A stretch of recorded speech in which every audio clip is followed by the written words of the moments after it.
എനിക്കുമുണ്ടോരേട്ടത്തിയമ്മ, അഞ്ചു തിരിയിട്ട നിലവിളക്കേന്തി എന്നും മറവാതിൽ പടി വലതുകാൽ വച്ചു കടന്നു വന്നവൾ. എൻ വീടിന്നു വിളക്കായി തെളിച്ചമായി വന്നു, എൻ ജീവിതമാം പുസ്തകത്താളിലെ നഷ്ടക്കണക്കുകൾ നികത്താനായി വന്നു നീ.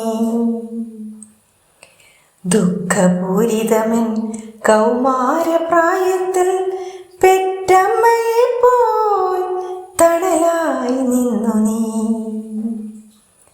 കൂടപ്പിറപ്പിനെ പോൽ സ്നേഹിച്ചു നമ്മളെ.